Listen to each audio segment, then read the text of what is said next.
when newspapers first, like modern newspapers were first being developed, they would have a newspaper at every hour. So you could get the 9 a.m. times, you could get the 12 p.m. times, the 2 p.m., the 3 p.m., the 4 p.m.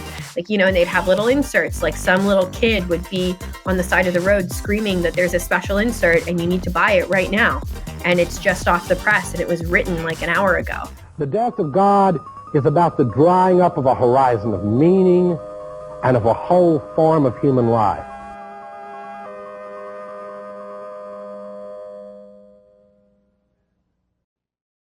Erin Hagood is the current president of the Platypus Affiliated Society.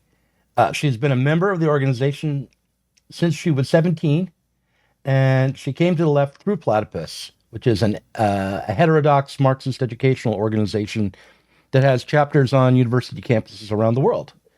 The Platypus Affiliated Society, as many of you know, was originally founded by Chris Catrone, Spencer Leonard, and Richard Rubin in 2006, and today we'll be discussing the history of Platypus and also its current orientation. So welcome, Erin. Thanks for coming on the Diet Soap podcast. Oh, thanks so much for having me, Doug. I'm happy to be here. You want to add anything to your bio that I just read? It was kind of very platypus oriented. It was very well. That makes sense. I mean, I'm here to represent Platypus. I guess maybe I could say. So I joined the organization in 2015 when I was an undergraduate at the University of Chicago, and right now I've just started being a student again. So I'm in graduate school at Columbia University. So yeah, and I've been the president for the past. This will be my third year as president, so almost 3 years. Okay, great. And what are you doing at Columbia? What's your major? History. Okay. History. Yeah, I'm in the PhD program studying modern history, which I suppose makes sense with Platypus. But there's definitely a difference between what I do there and what I do for Platypus. So. Well, that sounds great and very interesting, and I hear good things about Columbia. I want to start though by asking you about the Platypus document called "What is Platypus?" There are some lines in it that I'd like to try to unpack with you. Here's a paragraph that I kind of stumbled while I was reading it.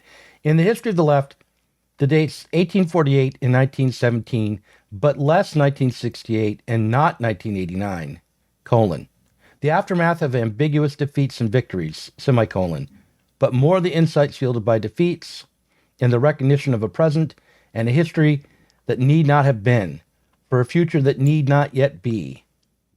The restive spirits of 1848 and 1917 and their unfulfilled possibilities will continue to speak to an unredeemed future. So it's a complicated arrangement of words that almost appears to me to include a fragment. Should I understand that the dates 1848 and 1917, 1968, but not 1989, are moments best thought of as periods resulting from ambiguous defeats and victories? And if so, why is 1989 named but then explicitly excluded? Also, what victory or defeat resulted in 1848 or 1917? I think that's a really good question, Doug. I mean, I think so. The first thing I'll say just about that sentence in our founding documents is that there is a purposeful ambiguity about 1968. So is it less 1968, as in including 1968, but a bit less? Or is it minus 1968, not 1968? What are we saying about 1968? And I think that is quite important for Platypus. I mean, maybe just for your viewers to situate this, because, we're thinking about this theory of history, right? This is giving a theory of history for Platypus. And that theory of history is our theory of the present. I think that's like a kind of general point. Oh my goodness, my dog. If my dog becomes a problem, please let me. It's all right. My co-host Ashley Frawley has a dog named Marx. And almost on every other stream, the Marx would start barking and then have to sit in her lap. And anyway, go on. Okay, well, let me just grab her and then I will go on with this. Okay. Sorry. Okay, this is Odette. So theory of history is one's theory of the present. I think this applies to all sorts of things, not just Platypus. And so when Platypus was founding, it was trying to understand how it was relating both to its present moment and also to the past. And, part of what Platypus was doing when it was founded, and we're still doing this now, was trying to learn from, radicals, intellectuals, activists, veterans, really, of the New Left about the history of Marxism and what it might mean for us today. Right? What is it that we need to learn from the past? What do young people need to know? And also, how might it be the case that we should not simply attempt to repeat the past, and particularly the recent past, right? So, this was written probably around, I think this document might have been written a bit later, 2007 or 2008. But, we're thinking of, it's been about 40 years since the New Left, since 1968 high water mark, I suppose, though I would put a question mark on that, as this sentence does. And, what is it that we're going to learn from the history of the left that we're inheriting, and how can we inherit it actively, right? So we're not just taking it up as a given, but we're trying to kind of think critically about it and relate to it in a new way. And so that is why these dates are being kind of thought about, right, when this is written. So maybe I can talk about the first two dates because they're the more historical dates. They're the clearly Marxist dates, right? 1848 and 1917, that, basically bookends the period of Marxist politics, or at least the Marxism which actively transformed mass politics on a global scale.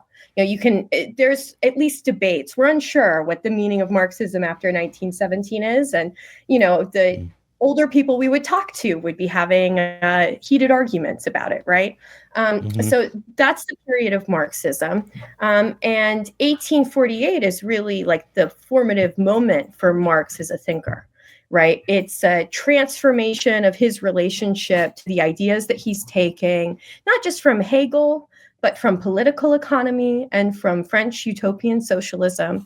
It is the first revolution which fails in a sort of difficult, ambiguous, and unfulfilling way, right? So the way that Marx writes about it in the 18th Brumaire of Louis Bonaparte is that Hegel says all world historic events happen twice. First is tragedy and then is farce. And the tragedy is maybe 1789, but the farce is 1848. And why is it a farce? It's a farce because the movement of the people, the uprising of the people, the demand for freedom and democracy and all of these sorts of things ends in the democratic demand for the Bonapartist rule of Napoleon III. Right, the authoritarian sort of rising of the state above society in the name of socialism. In fact, in the name of socialism, you have people like Proudhon supporting it. And for Marx, this is, one way of thinking about it is that before 1848, Marx and Engels sort of had an idea that the revolution would happen through an alliance of the working class, right, the proletariat with radical democracy. And now that doesn't seem to be the case. There seems to be another problem. And the idea of the necessity of the dictatorship of the proletariat comes out of this. And so Marxism later in the 19th century is going to look back at this date as, the kind of revolutionary moment of the past that they might be trying to repeat or recapture, or alternatively, right? If you're a revisionist, if you're an Edward Bernstein, maybe this is the past we need to let go of, we need to forget about, because it's not a guide to the present and things have changed. 1917, on the other end, right, of that entire process of Marxist thought really transforming from the ideas of a man into material power. I guess people like to say that ideology is material power, but it's become worldly. It's transforming society, it's transforming politics, and it is itself being transformed, right? It's coming into a crisis, a political crisis, and there's a debate over its meaning. And 1917 is at the other end of that. That's Lenin and the Bolsheviks. And it is, the seizure of state power by an explicitly socialist and Marxist party, which then ends in, again, a sort of ambivalent, not altogether satisfactory, and certainly not, we can say, I think at this late date, utopian opening up of international socialism and communism and freedom. Not really. So there's a question of how we inherit those dates and what we think of them, what we think we're learning from them.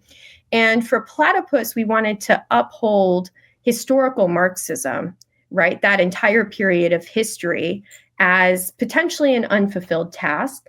And that means for us not only that, there are kind of ghosts that haunt us, that, young students' interest in Marx and in Lenin and in socialism and in communism and all of these sorts of things is about an unfulfilled practical and political task, but also that the ideas of this time might be critical of the present. Right? Instead of us going and criticizing the past, we want to bring in the past as a sort of like sledgehammer that can criticize the present. And that's our reading group kind of contains that, but it's not just in our reading group. So we hold a reading group where we read basically this period, as well as like radical bourgeois philosophy for, and then the Frankfurt School after, but it's really about 1848 and 1917. But it really plays itself out actually in our engagement with the left and with the ideas we're inheriting from people who have experienced what's happened since the 20th century, like the catastrophic century of human suffering, right, that is after 1917. That's where we're trying to take the history of Marxism and ask those who have experienced, what Marxism has meant or what socialism has meant in the 20th century to reflect upon, this tradition that they claim to inherit. And that's going to show us maybe the difference between what Marxism means today and what it meant in the past. But we also think it can open up questions and ideas which may have been formulated better in the past than they are today. Okay, so this brings us to 1968 and 1989, which are two dates that the left today would consider, I think the first as victory and the second a defeat. I mean, this is, I think, you could say most of the left would do this, or at least that a student in university is going to encounter them this way, right? So 1968 as kind of emblematic of the entire New Left period would be lauded as, student radicalism, coming off of the civil rights movement, the success of the Civil Rights Act and, integration in the United States, resistance to the Vietnam War, right? It might be said that, oh, well, the New Left contributed, or without the resistance of these young people, the war would have continued, all these sorts of things. It's kind of supposed to represent that. And young people are basically taught that there are certain gains that were made by the left in this period, which need to be protected and respected. On the other hand, you have 1989, which is considered by much of the left, and I would say this is the hard left. We're talking about maybe Trotskyism, or I guess now we have neo-Stalinism. Maybe we don't have Trotskyism anymore. Maybe we're talking about the ACP, right? But it's considered a defeat because of the fall of the Soviet Union. And, Platypus kind of wanted to put that to one side. We wanted to say our project isn't occasioned by the fall of the Soviet Union, and the fall of the Soviet Union in 1989, the success of neoliberalism, the triumph of liberal democracy, is not really what's setting back the left.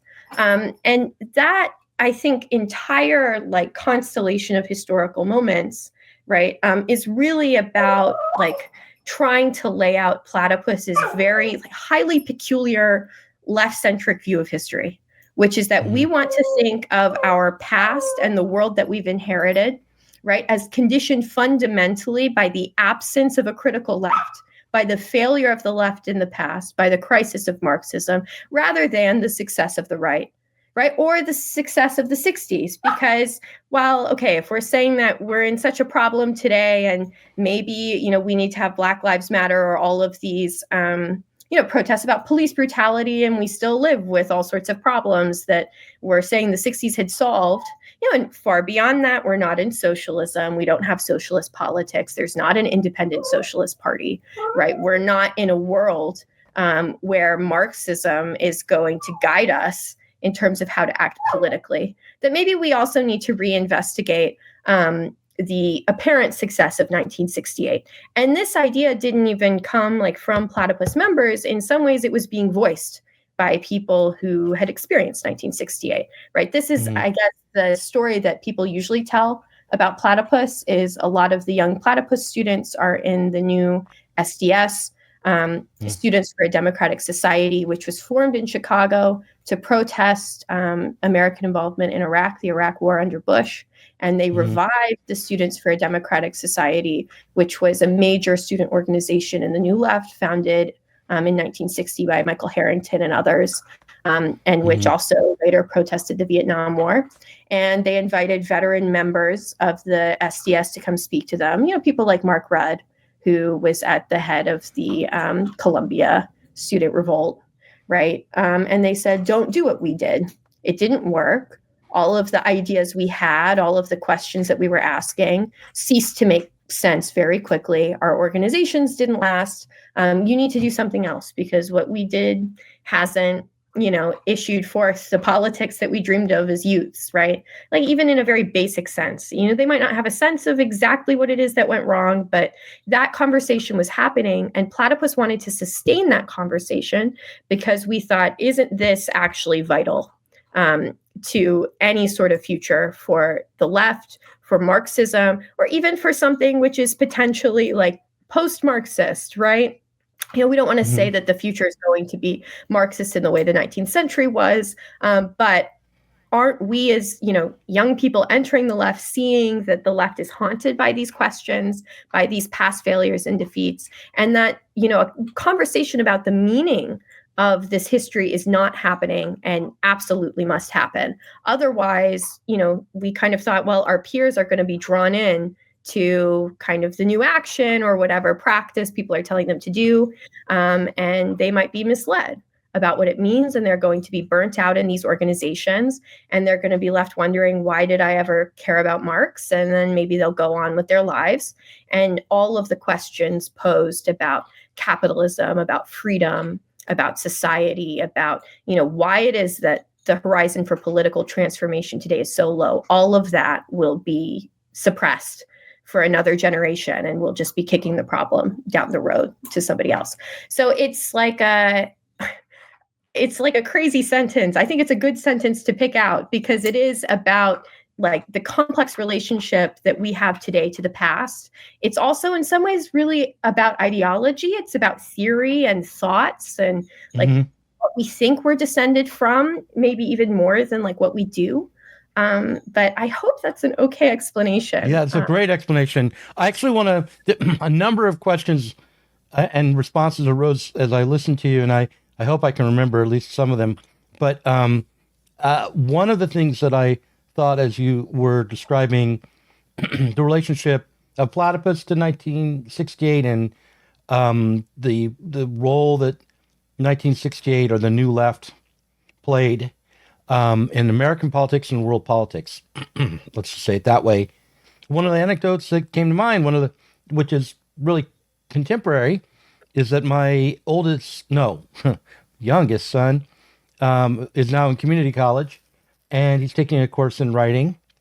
And it started out with a TED Talk about how you have to break with the idea that there can be a single narrative, but there has to be a multicultural approach to writing. And then now he's at the point where he's reading essays, and it's about the Enlightenment, right? So he's really learning how to write like composition 101 through a critique of the Enlightenment.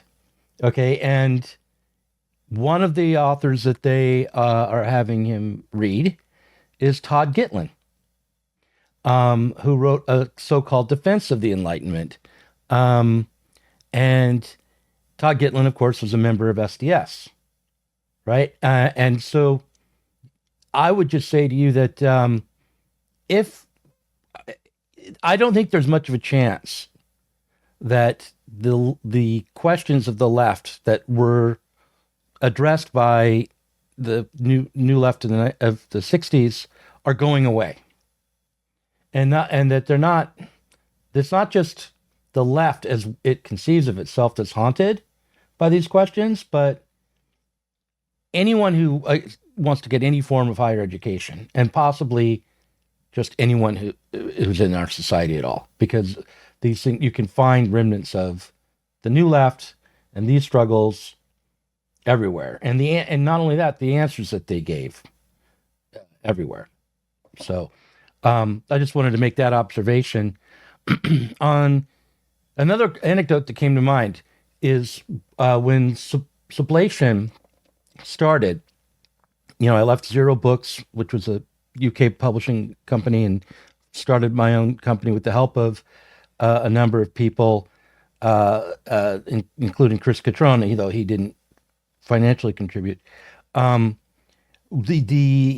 went to New York City and we had an event there, and Spencer Leonard gave a presentation, and Norman Finkelstein gave a presentation, and Ben Burgess gave a presentation, and others. And after it was over, Ben Burgess came up to me. We were drinking, and he was complaining about Chris Catrone, and who had been there, right? And he said, thing about Chris Catrone and the Platypus Affiliated Society is they would point to the moment that Marx was writing the Communist Manifesto and say the left is dead.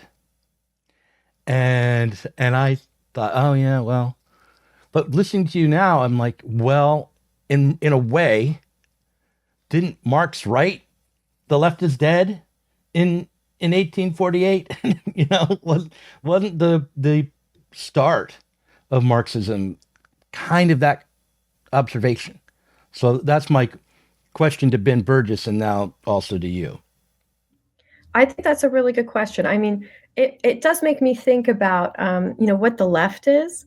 Certainly in Platypus, we do kind of think about the Communist Manifesto as authorizing us a little bit. And Marx, he's like a bit of a curmudgeon. He's trying to raise all these annoying questions people don't like sometimes, but he's also, I think, very helpful. People appreciate him, but he's somewhat controversial in his time. But at the end of the manifesto, he goes and he criticizes like every existing form of socialism. And this is the part that's always skipped in your university course. And maybe it's the most important part of the entire manifesto is him trying to make sense of the politics of the working class around him. And one way of putting it is that Marx is trying to work through like a crisis of what it means to be on the left. The terms left and right come from the bourgeois revolutions.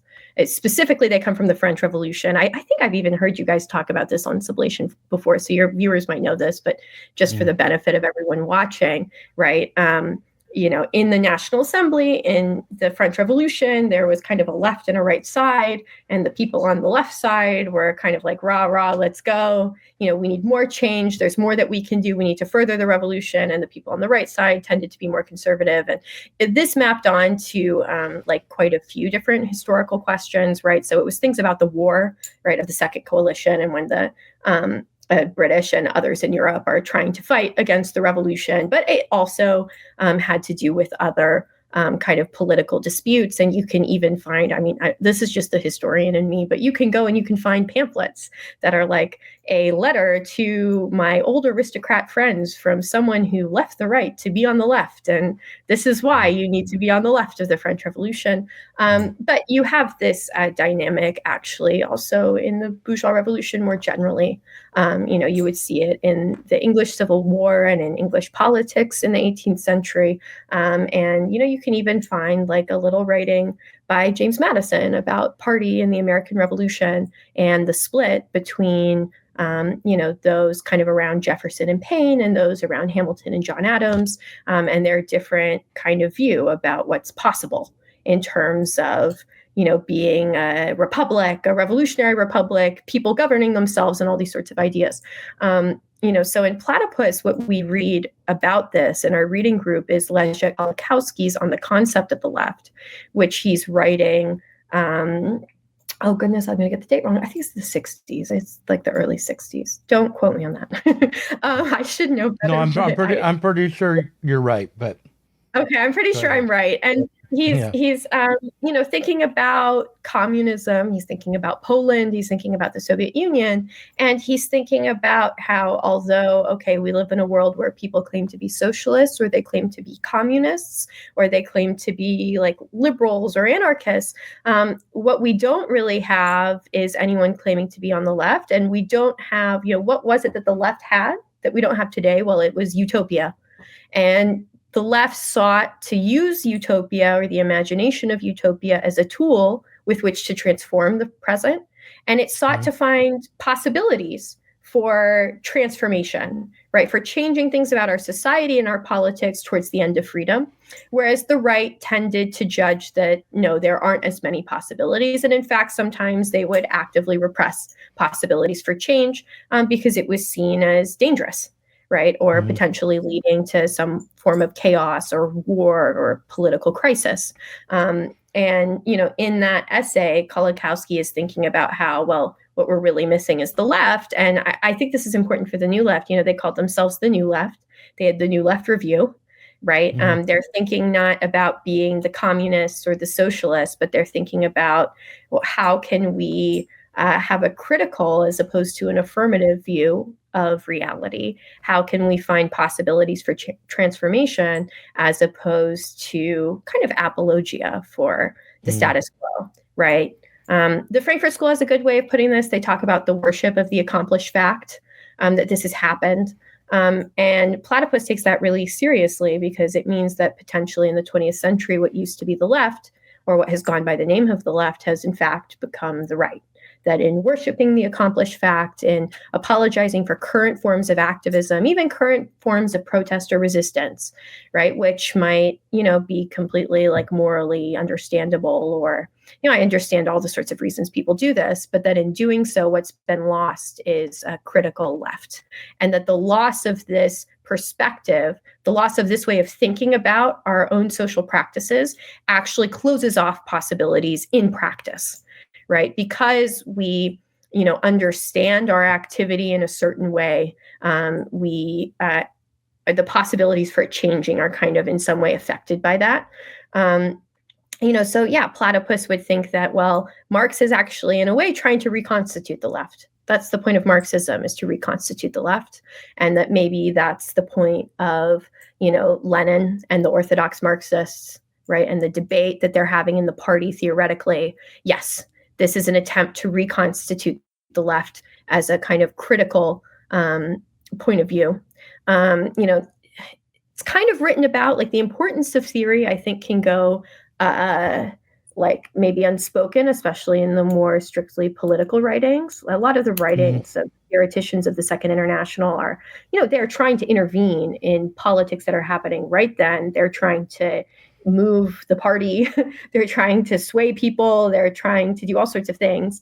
But, there's a good pamphlet that we read in Platypus by Karl Korsch, who later exited the left, but at the time was a part of the Communist International and was thinking about these sorts of things, called Marxism and Philosophy. And there he talks about how, well, the revolution is posing ideological questions and theoretical questions. And, part of the crisis politically, right, which took the form of the difference in one's idea about the possibility of revolution, but also involved like literal splits of organizations and like different ideas about what type of activism you should do, was about theory. It was about whether the kind of end goal, the consciousness being created by the Marxists in the Second International, was relevant at all, because it in some ways criticized the practice that they were doing, right? It made one think that, well, this current practice, as revolutionary as it might be, in fact, might be inadequate to the task that we're trying to, undertake.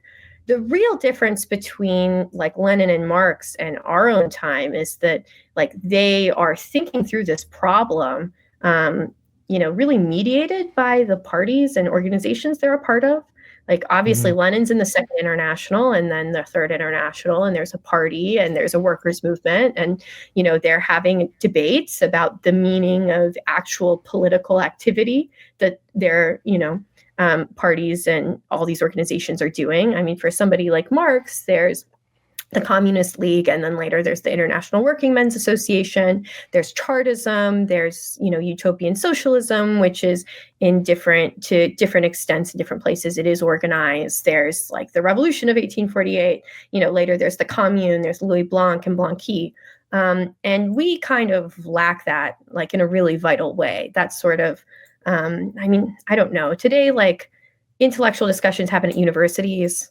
It's largely like within, the system of civil social life we've inherited, like from the New Deal and from progressive capitalism. I think about this sometimes because I'm at Columbia and we've still got like police officers at every campus entrance. And it's hard for left because we want to invite leftists to come speak, and the administration is like afraid, right? They think that, we're going to invite some leftists, and that, I guess the latest thing that happened is somebody poured cement in the women's toilets in the International Affairs.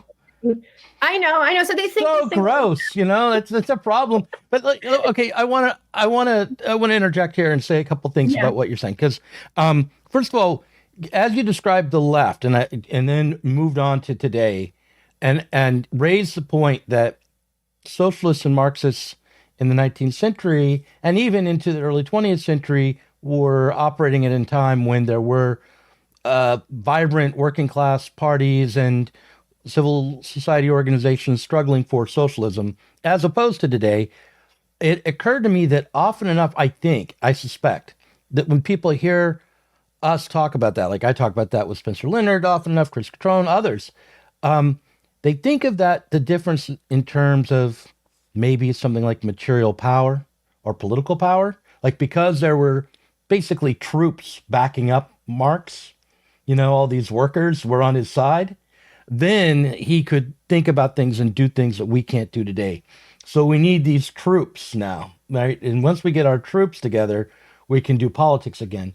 But in fact, the difference is that in Marx's day, the notion of the left, that is the notion that society, regular people, every cook could be involved in governing themselves, was in the streets. It was actively organizing itself. So it wasn't as utopian seeming and wasn't as forgotten as it is now, where after quite a long time of living under very authoritarian rule. Would you say that's the distinction that needs to be raised when we think about how we theorize today, as opposed to how theory went in the 19th and early 20th century? I think that's true. I mean, another way I might put it is Rosa Luxemburg has this great way of writing about it. It's both in the Junius pamphlet, which is her criticism of German social democracy after they vote for war credits, and it's also in her last letter that she writes before she's murdered. And she talks about barbarism, and it's kind of famous. People will say this. You'll see the Socialism or Barbarism Forum in New York City. Come to Brooklyn, right. Socialism or barbarism. But for her, what was barbarism? Well, she said barbarism is humanity reduced to a will-less football, right? That's just being thrown around by events. It's the proletariat completely disorganized. It's society that's completely dominated by its own forms of life. And socialism is about consciousness. It's consciousness of the task of the proletariat and of the revolution, and it's consciousness even of our freedom, and of the necessity of realizing our freedom. So I think part of what we're living under is, a form of barbarism wherein we aren't really conscious of the meaning of our activity, and in fact, attempts to think about what we do in the world are more or less actively foiled. Another way, let me try it from another angle too, which is you have thought, right? You have things you think, and maybe that's theory, but maybe it's not. Thinking's not the same as theory, and maybe we don't think. So you can just spout off whatever comes into your mind. Maybe you're not thinking. Okay, we have all of that. But there's free association and just spontaneous utterances. I do that all the time. But yeah, I play video games too. So, but then there's the question of, well, what are the conditions of possibility for your thought? And are you able to reflect on how you can change those conditions of possibility for thought, right? So is thought free if it doesn't understand the own conditions of its existence? And the attempt, one way that the Second International used to describe the party is that it's the school of the working class. And why is that? Because it can reflect on how it's changing the world. and how the way it transforms the world is transforming its own understanding of itself and its own political tasks. So, we live in a period where the relationship, the umbilical cord between theory and practice has been like completely cut. And that does in fact mean that there are certain problems for anyone trying to, do theory or something like that. So for Platypus, we think that there are ideological obstacles to kind of dealing with this problem. And, some of those ideological obstacles are, kind of conceptions about what theory needs to be or what it means to be a Marxist or a leftist or a socialist. It's taboos, like certain questions you're not supposed to ask. Certainly the taboo on the Enlightenment would be one of those. The difficulty dealing with like bourgeois thought and its relationship to socialism and Marxism would be one of those.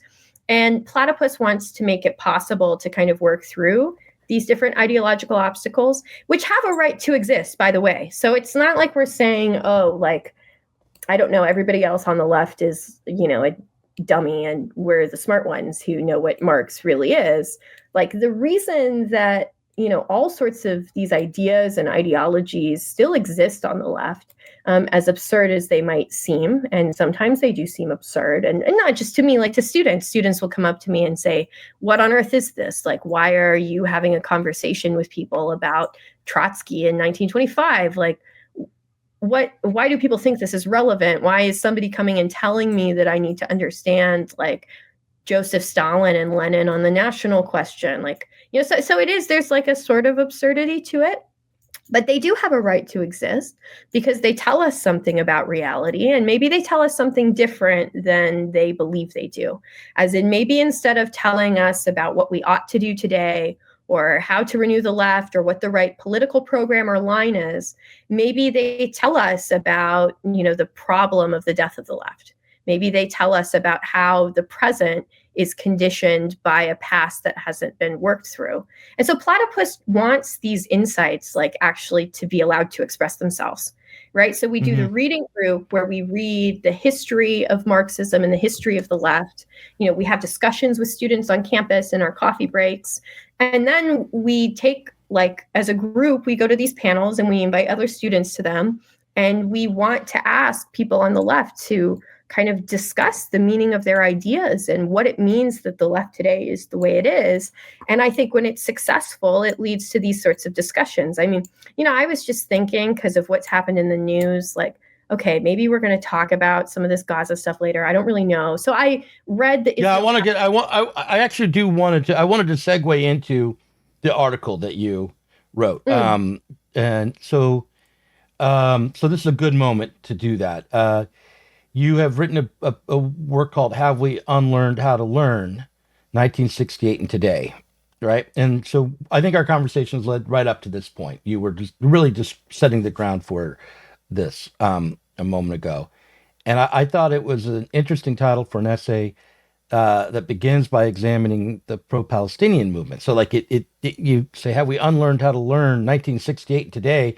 And then you're right away talking about today and talking about the pro-Palestinian movement. So it's not what someone who read that title would necessarily expect you to begin with. You might expect you to begin with something about May in Paris or something, because 1968, but no, it's today.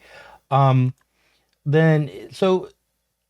what I'm wondering is, as you looked at the pro-Palestinian protests that emerged since October 7th of 2023, what do you think it is that the left has unlearned? Or put it differently, because you say we've unlearned how to learn.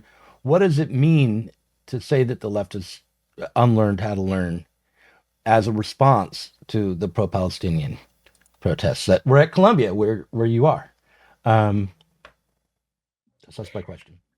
Yeah, I mean, the reason it's 1968 and the reason it's the encampment at Columbia in the spring is because the encampment at Columbia in the spring claimed to be a repetition of the 1968 occupation of Columbia. And they were bringing, in fact, like veterans of that occupation to speak. So Norman Finkelstein and Cornel West came to speak at the encampment, but also a woman that I don't know very well. I can't really remember her name, but she was a Barnard student during the 1968 protests. And she came to talk. And there were, students organized in a group called the New SDS, who were saying that they are going to support this. There were other people like publishing like crazy poetry about how, with a kind of 68 vibe. It's like the Cohn-Bendit thing where they say, like, leave the cinema, the dead figures kissing on the screen, and go outside and pick up a rock and like throw it at the store window and see that there's dirt underneath the pavement. Like, it was kind of that type of stuff was being passed around. Wait a minute. I want to interject. That phrase was not just Daniel Cohn-Bendit, or however you say his name, but it was a situationist phrase, and it was written all over the streets of Paris in '68. And it actually was not, there's dirt. It was underneath the cobblestones, the beach.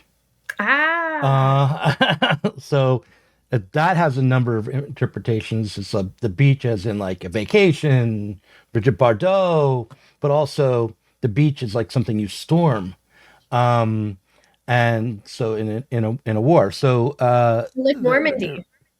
Yeah, right. So yeah, so the underneath the cobblestones, the beach was saying, if we tear up the layer of civilization in French society that we walk upon, not only can we throw it at the cops, but we'll discover a new foundation for our lives. And it will be better. It will be the beach. Be like a beach party. Awesome. No, that's good. That's good. I didn't know that context. And that makes it like slightly more interesting to me, even that statement.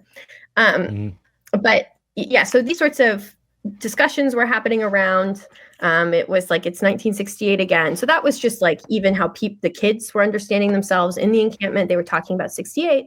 And so I thought, okay, like, what is the actual content of the relationship between today and 1968? Is it what we think it is? Or what would it mean to say that today is like 1968? Because I'm not so sure that today is.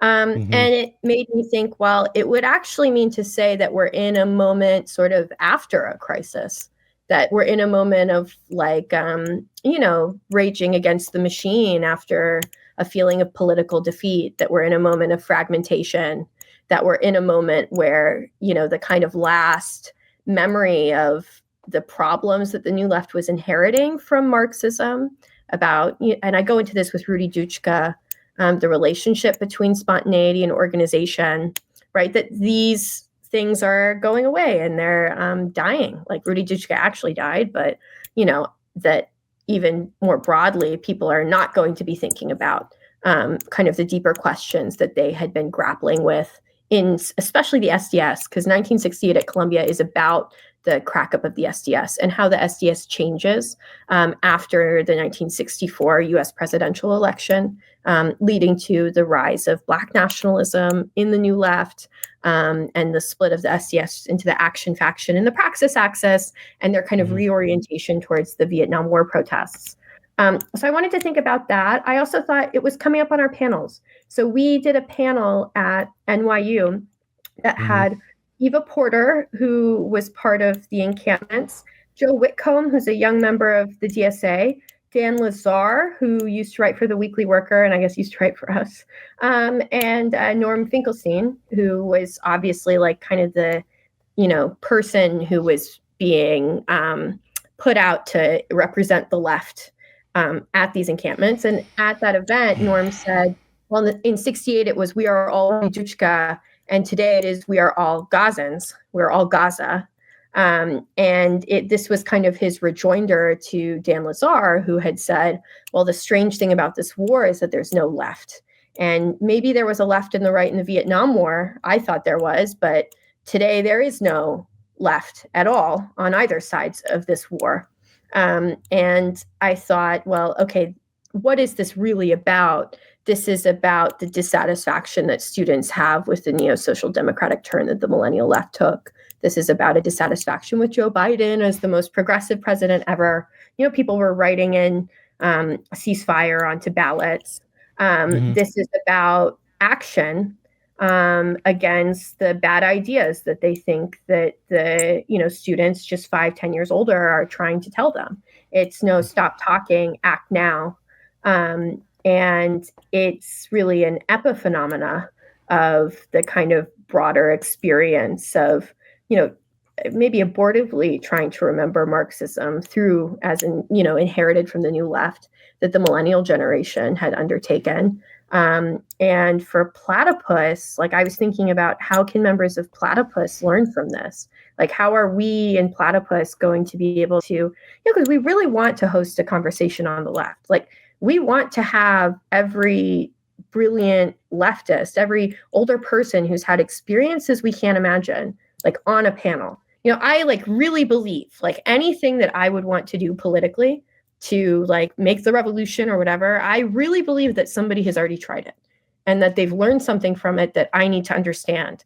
And like, that's what Platypus wants. Like Platypus wants students to be able to learn from the past.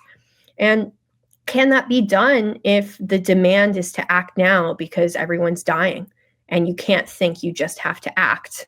And why is it that the opposition to Gaza is taking this form? And that was really the connection to 68. And that's why the article starts with like Adorno and Marcuse and the titty attack, Adorno's class, where they go and they like boobs. I have some questions about that aspect of the essay, and we may go a little bit over an hour here because so you and when what you just said, and also in your essay, I think you're very generous with the pro-Palestinian protesters, and I'm my reaction to it is making me question my own assumptions. I maybe needed to be a little need to be a little more generous than I have been, but and I'll explain what I mean.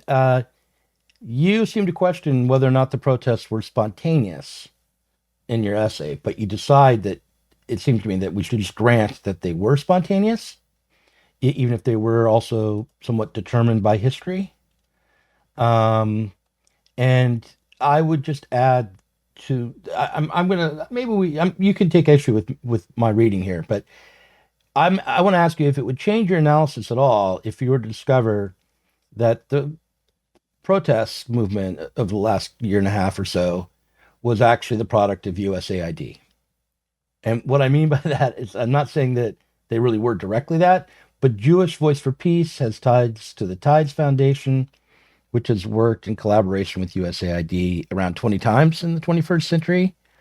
And the USAID is not simply like funding organizations and telling them what to do, but rather perpetuating an ideology,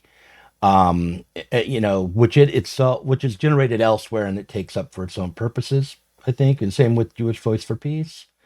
But nonetheless, it is not as though that the forms that the students took hold of were their own, but rather these organizations existed to perpetuate them, and those organizations included the CIA.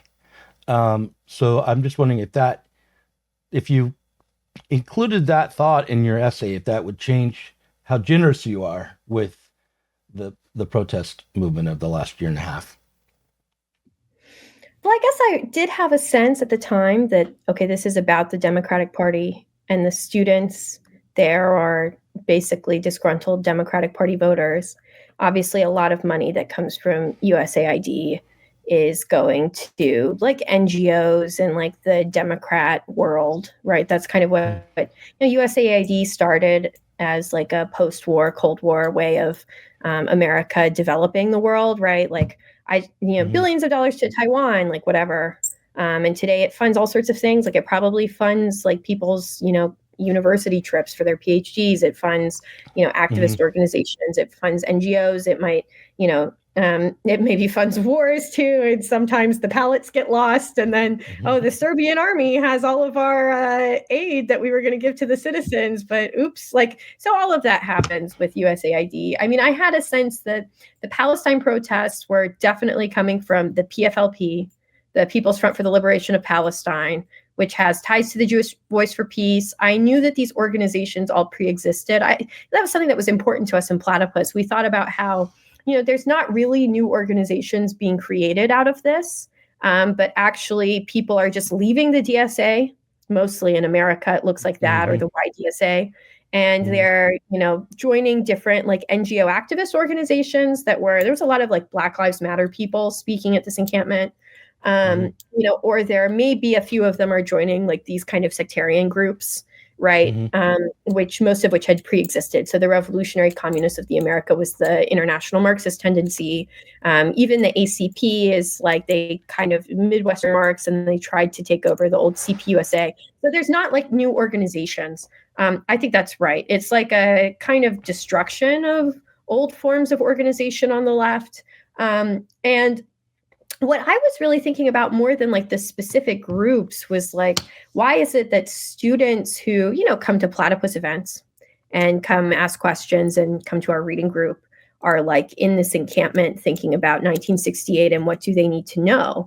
And what they need to know, I thought, was that, well, okay, you're inheriting a sort of actionism, right? It's a hodgepodge of these different organizations, but what do they all believe? What are they teaching you? They're teaching you that you have to act now, and that practice has to determine theory. I was there when Norm was speaking, and he was trying to criticize the slogans the students were making. And he was, quoting Mao, and he was saying, look, Mao understood that you have to have a slogan that can reach the masses. And that's why your slogan needs to be ceasefire now, so that it will reach the masses. And when somebody asked him about, basically kind of a lefty Marxism thing, he said, you need to avoid these sorts of debates. It will destroy the movement. And you can't have these sorts of discussions because it will destroy the movement. And you need to be having a tactical discussion about how you're going to use your numbers and how you're going to make sure that these encampments don't end, right? So I knew that that's what people were being taught, was that their ideological, their thinking about the world needs to take a back seat to their action. And I thought, okay, this has happened before. It's usually called spontaneity. So I'm trying to kind of problematize spontaneity. I mean, I might not be successful. Certainly, I don't think even it could be done in an article. I was thinking about this article as a way of helping Platypus members think about how to engage the students in the encampment. And, at Northwestern, we're going to be holding a panel on the SDS and the legacy of the SDS. I think this will happen in a couple of weeks. It's being organized by our chapter there. And it's going to have like a member of the old SDS, a member from the new SDS. I think somebody who was involved in progressive labor, Earl Silbar, which was the kind of Maoist half of the old SDS when it split in 1969, is going to be speaking. So we are going to have a conversation about this. And I wanted students to see that what they were being taught points back to a whole host of other historical problems that kind of predetermine even the discussions that they're having, right? That you're told to be spontaneous and to act because all of this other stuff has already happened, which you can't stop and you can't avert. Like, I can't intervene and stop like the death of the left from happening and like the destruction of thought and the destruction of Marxism. It's already occurred, and it's playing out here in a sort of highly historically mediated way. And I wanted students to think about how they're suffering from the past, that the past is, really responsible not only for their activity, but for how they're being taught about it, so that they can begin to think about how to, learn about it for themselves and how to have like a more active relationship to these ideas. So it was definitely done like in the context of us holding a panel in New York as well about like, what did Marxists used to say about this, right? Didn't Marxists say that like you're supposed to have a socialist party of the entire Middle East, and you're not supposed to support national liberation uncritically, and you're not supposed to like back Islamists? And is it really the case that this is the natural form of resistance to oppression? Or is the fact that Hamas of all organizations is taken to represent the people of Palestine and the working class of Palestine, like the oppressed of the earth, isn't that the result of a highly, highly mediated political process that took place over 100 years? Don't you have to look back to, what happened in the 1920s? And how the Soviet Union was supporting Arab nationalism? And don't you have to look at the crisis of Arab nationalism and all these sorts of things?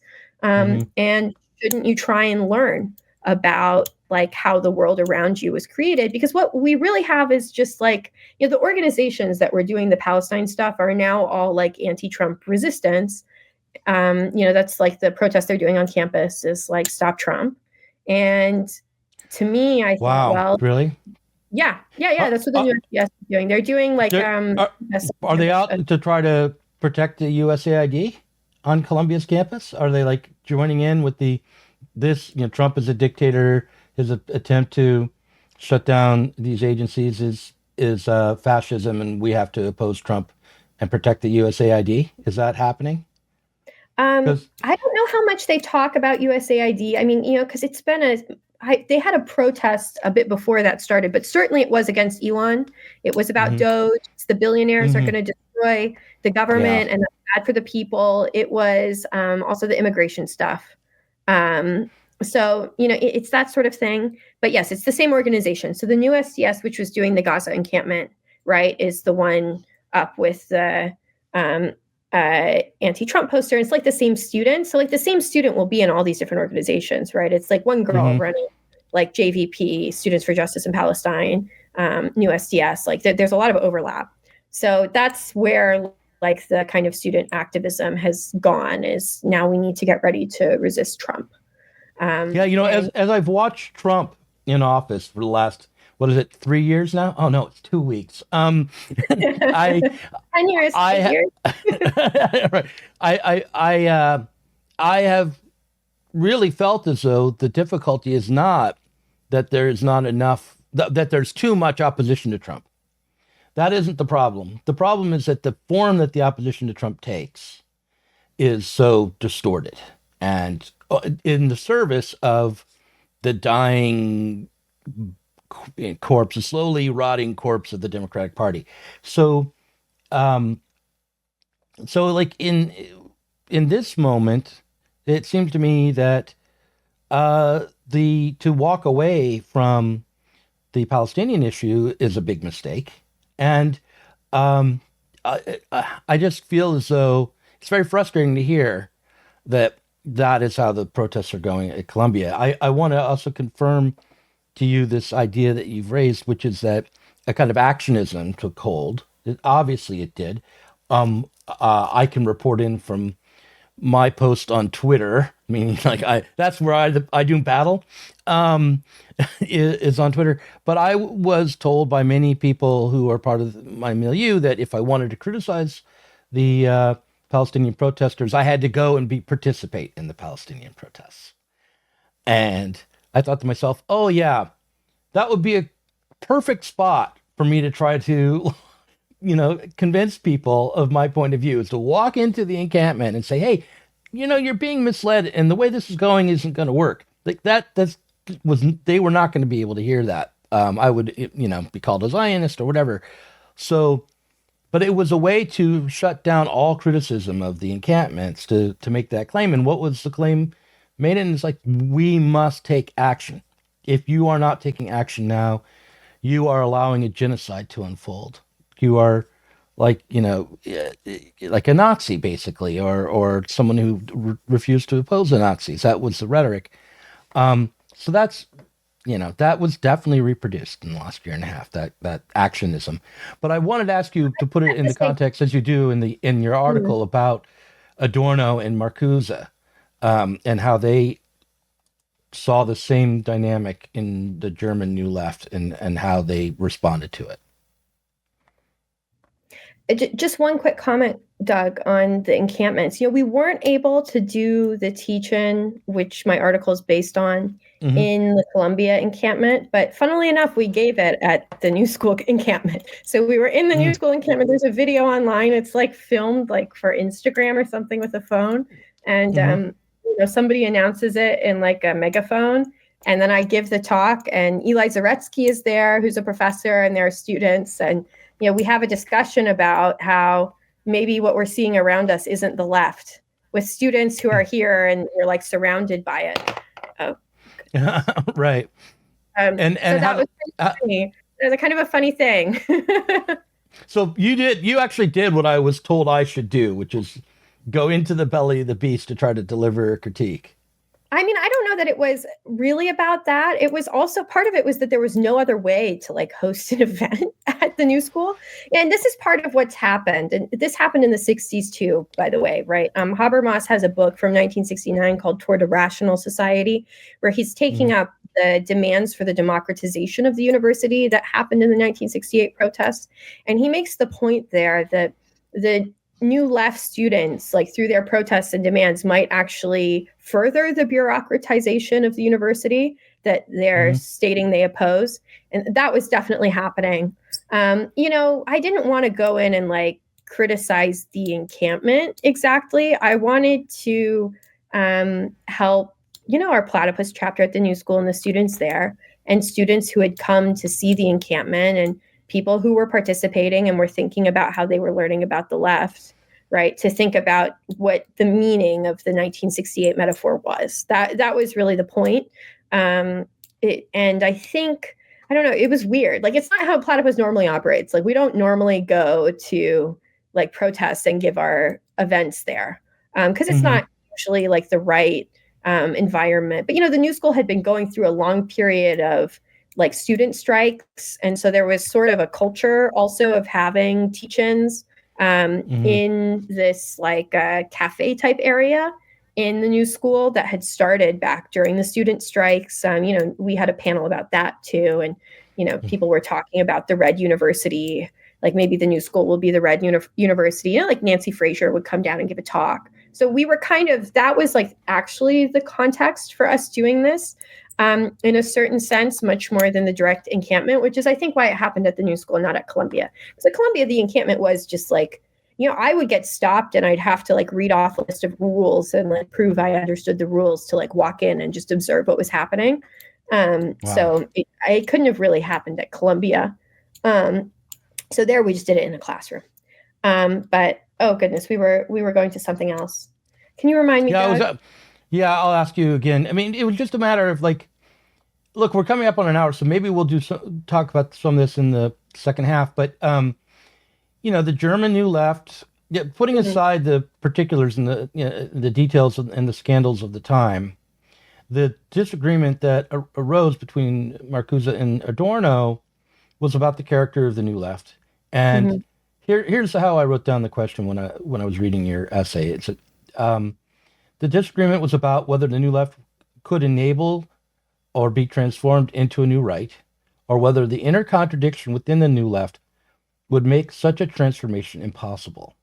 So what inner contradiction in the New Left was Marcuse, who took the side of the New Left in the dispute, referring to? That's a question I have for you. Oh, that's an interesting question. It's maybe a bit hard to get from the correspondence, actually. But I think it could be seen in like One Dimensional Man, for instance. And, One Dimensional Man is like a completely like abused book, unfortunately. People like even invert the meaning of One Dimensional Man. Like he literally starts off the book by saying that the kind of threat of global annihilation is an alibi for the continuation of capitalism. And people take this to mean that like Marcuse is endorsing like contemporary climate activism. I'm like, no, he's making the exact opposite point, which is that people who claim to be on the left, who are going around and saying we have to stop everything now because the world's going to end, they're the ones alibying the status quo. So that book is like much abused. And I think part of the reason that it is because it's not clear that the book is about the left. It appears, I think, in some aspects of it, like kind of allow it to have this point of view, that he's saying, he's basically criticizing the US state. Like that's kind of what it looks like on the face. But then he makes this like deeper argument about how we're not living in a revolutionary moment. And people are like, whoa, what does that mean? Right. And so then you have, I think this was an article in Jacobin, actually by an ex-member of Platypus, Jeremy Cohen, which is like the two souls of Marcuse, where he seems to support the New Left, but then he also thinks that the New Left can't be revolutionary. And so Marcuse really thought that the New Left was identifying with and kind of reinscribing the authoritarian impulses of like capitalism itself. He thought that like the authoritarian state, like the Bonapartist state really, that the New Left identified with technique right? And Adorno shares this point of view. You could even find it in like somebody who's more conservative, like Hannah Arendt in On Violence talks about this. Like, why is it that the New Left identifies with violence? But he thought that the left in the core capitalist countries had thrown its lot in with the continuation of capitalism. And he's thinking here about, what happened after 1917. He's thinking about social democracy. He's thinking about the Popular Front strategy of the communist parties. He's thinking about the Hitler-Stalin Pact, like that entire history. And so he's saying, well, we're not in a revolutionary moment. We're in a moment where we need to kind of like renew or like need a rebirth of the left. And maybe that can come from outside. So he thinks the contradiction of the new left, right, is that basically the new left is like a phenomenon in the advanced capitalist countries, which sees revolutionary potential only outside of capitalism. It looks for like a revolution from outside rather than in and through capitalism. And he thinks that like through this, the new left might come to kind of rediscover, what Marxism was. And he even gives an interview right as May 68 is happening, which was also published by Jacobin, I think recently, where he kind of says that, like he does basically like an analysis of the May 68, like students and workers that's supposed to be kind of like in the voice of Lenin or something, like you're analyzing the struggle. And it is about like, the students think, because if you read the notes, the theses from the Sorbonne, which I think I quote in the article, you'll find that the students are talking about how they're like the subaltern, they're also outside of the capitalist system, this sort of thing. And he thinks the students are going to discover that that's not the case. And, and he's in America too. So he's dealing with the civil rights movement, which is not quite as bleak, I think, as what Adorno is dealing with in Germany, where it is like actionism, right? And they call it that. And obviously that word comes from like fascism, like and syndicalism and things like that. So there's a kind of history there. But yes, he thinks that like this practice can be learned from theoretically. And Adorno thinks not. Adorno thinks that practice in the kind of Marxist sense is blocked, right? That this isn't activity, it's pseudo activity. And instead of learning from it, actually, it's going to just create obstacles to theory. And that it needs to be like, it can't, you kind of can't give an inch to it, or you're going to mislead people about the past. A member of Platypus and I, Dwi Mintron, we did a interview with Angela Davis. This would have been back in like, I think 2022. That's in the Platypus Review. And there we ask her about like the difference between Adorno and Marcuse. So obviously she was a student of Adorno, and then Marcuse kind of convinces her to go back to California, where she then joins the Panthers. And, she's been around the Communist Party there for a while.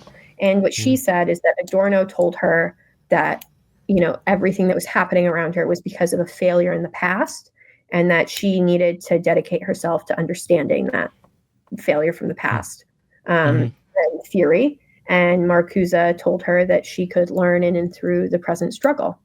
And so it's a question about like, has there been an advance, right? Has the struggle for socialism like advanced and learned new lessons in the 20th century? And Platypus is kind of like, maybe not. That's the hypothesis, at least. It's a working hypothesis, which is, what if we haven't learned anything in the 20th century? What if nothing was necessary, right? What if it doesn't advance in some sort of fundamental way? The problems. Look, as someone who writes like fiction, and to me, it's fairly obvious that is a narrative. I mean, you can't look at this contemporary moment and think, maybe some sociologists would disagree, but as a writer of fiction and tells stories, that's the story that we're living in. And I totally, side with Adorno there. I mean, and I think if you look at the career trajectory of Angela Davis, there's no escaping the conclusion of which one of them was right. I want to say, so the next thing she says, just real quick in that interview, is Adorno, Marcuse knows you have to live in contradiction, and I live in contradiction. And that means that I have like my radical praxis that goes beyond what can happen today. But I know that at the end of the day, I have to participate in the movement.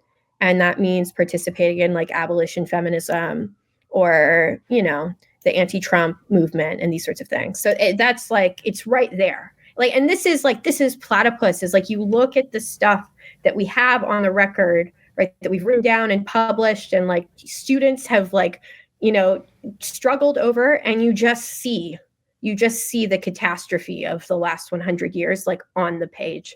And even if the person saying it doesn't know it, they are telling you. Like Angela Davis in that interview is like the prophetic voice, right? Like, just to be a bit literary about it, she is. Sorry. You know what I would call that is doublethink, by the way. But that's probably too too weighted with or freighted with all sorts of political meanings now. Orwell's problematic figure. But anyhow, what I wanted to say, and I totally hear you about Angela Davis kind of, almost in a psychoanalytic way, like bringing forward the truth without knowing it herself. But what did I want to say about all that? Which is just, I guess in this moment, it really seems to me to be inescapable that the actionism that is being put forward is not being put forward strictly unconsciously. Like the abolitionist, the prison abolition movement, and whether you tie feminism to it or not, whatever, framework you want to place on top of it. I have a friend who's also a patron who's working on trying to change his own activism after encountering Platypus and Chris Catrone. And he recognized that the prison abolitionist movement that he was an activist within, which received state funding, had ambitions which, if looked at critically, and not like deeply, just critically, were impossible. Like the idea is that if you can just get enough funding from the state, then the conditions that create the necessity for prisons could be overcome. That's the fundamental assumption of the prison abolitionist movement. It's that through the expansion of the welfare state, prison will no longer be necessary. And if you think about that for 5 minutes, you realize that there's no amount of redistribution within capitalism that will make prisons no longer necessary. Just as a strictly financial question, it just isn't possible. So it is an absurd proposition. And yet it is what the activists, the left activists of this moment are, insisting that Angela Davis participate in. And she's submitting to that demand. It's very, I think it's just sad, really.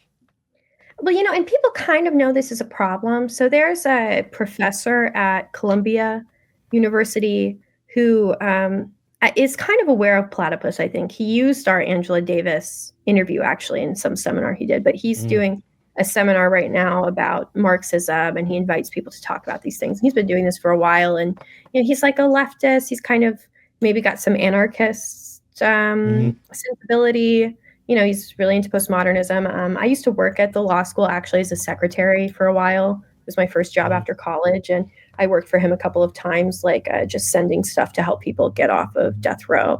It's a great thing. Okay. So he's trying to save people's lives. I mean, that's a nice thing. And he's been hosting these discussions about like the welfare state and about like the autonomous zones that were like built up, Chaz, like after the BLM protests in 2020. And so it does seem like people are kind of aware that this is a problem, but maybe they don't feel like they can talk about it quite, openly. Like what I've noticed from this is that there's an attempt to understand, like, well, maybe there is a reason we have to work through the welfare state, even though we don't want to. And then wouldn't the basis for the abolition of prisons be some sort of self-regulating society or community? And so then they're looking at like these autonomous zones, or, even I know students who are kind of in these circles who will go and read about like indigenous law.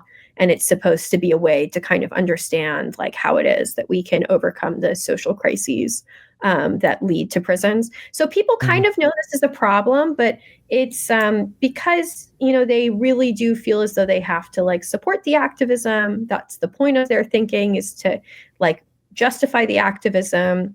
And also because maybe there's not a place where, you have these like shower thoughts, right, as a leftist, and can't really say it to anyone, and you don't know if it's gonna be helpful or if anybody's gonna care.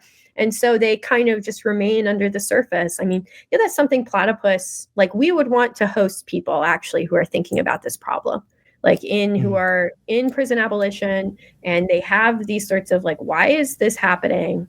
Like we would want to hear like how this is making them think about the past, right? And so I think it's true that sometimes it's purposeful, the actionism. It's kind of justified as a noble lie.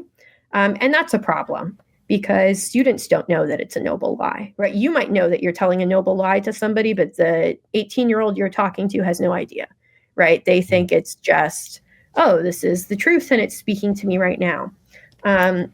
So, like for Platypus, a lot of it is, can we like give actually breadth to these ideas and discussions that people who might be involved in this activism and who might be intellectuals trying to justify this activism would have? And can we make a space where that conversation can be something different, where it doesn't have like basically a predetermined telos at justifying like state activism or justifying like the current organizational forms, and where instead it can be like open-ended, like really open-ended. Like people could say all sorts of things in a Platypus panel about this, and I think it would help young students to learn and to think. I mean, this is like the panels are really important to Platypus.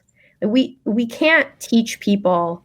We do, I think, the Platypus reading group is like the minimum you need to know to understand what historical Marxism was. It comes from the past, it comes from the left. It was developed through our engagement with the left on panels over the course of like 7 years. It's like a serious education, but that's not the same as like a young person experiencing for themselves that this is a live problem in the present, and that all of their peers and all of their teachers and, whether activists or academics or, more kind of solitary intellectual types, that all of these people who think they're on the left and think they're doing this are actually sharing a historical problem and a condition that can be discussed and that ought to be learned from in a new way and under new terms. And that, we want that to really affect like a generational break in intellectuals. We want our peers and, people we take as our students. And in Platypus, like a teacher is 25 and a student's 18, but like whatever. We want them to be able to learn from the past without being beholden to its worst practices and its assumptions. And we hope that will, just transform the way people can think about the world. Because there's all sorts of people who are actually quite talented organizationally. There are people who are really talented activists, and they know how to talk to others and understand people's lives and be open and organize people, which is really difficult to do. Like anyone who's ever tried to organize anything knows that creating an organization is very hard, right? Doing anything in the world that goes against the status quo in any way is very difficult, right? Sustaining it over time is even harder. But the context for that is one in which, ideas and forms of reflection on the meaning of that activity are like kind of actively destroyed. And that's a real problem for the future of socialism or any form of emancipatory politics. So it's like, that's like really the Platypus, we want to be there for like the left to have this conversation. And we want to be the students who are saying, no, you have to talk about this. I know people are telling you can't, and it's bad, and that something else is more important, but we need you to talk about this, and the future needs you to talk about this. And in 50 years, somebody's going to say, thank goodness, Norman Finkelstein was on a Platypus panel. Somebody's going to say, thank goodness Angela Davis gave this interview, because like people are able to learn something from it, which otherwise would be completely lost to history. and, the meaning of, stuff can just be forgotten. Like, really, like all of the activity of a person's life can just amount to nothing, and it can be lost to history. Like, there are whole periods of the past that are like that, and the very recent past, in fact, which are like that. So, that's like, it's specific. It is a sort of specific thing, and we're dealing with students and we're dealing with ideas, but nevertheless, we think it's like highly motivated, and actually it is good and vital for the left, even as it exists. Even if the left is dead, in fact, anyone who is taking up this history, like, needs a space where they can have these sorts of discussions. Right. Before we talked today, we were talking through Facebook, because I'm a Gen Xer boomer type, and that I still use Facebook. And I said to you that I thought Sublation had a different remit than Platypus, but I would be glad to talk about Platypus. And I described what Platypus was doing as somewhat narrower than what Sublation was doing, and you kind of took umbrage that description. I think that I want to discuss that in the second half as we discuss current events and things that are happening right now. But what I'm going to start with in the second half is a question that you don't have to answer now. I'm just going to raise it so people will then be motivated to go to the second half, which is that do new recruits into Platypus and Platypus members who have been there for a while read newspapers? And that's my question. And then I'm going to leave it there. We can see why I raised that question in the second half. I'm going to end the recording there.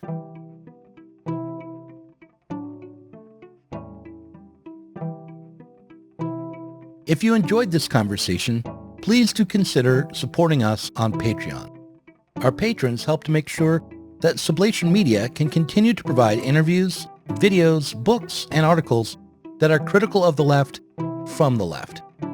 If you are tired of remaining stuck within bourgeois ideologies and politics, help us sublate them both.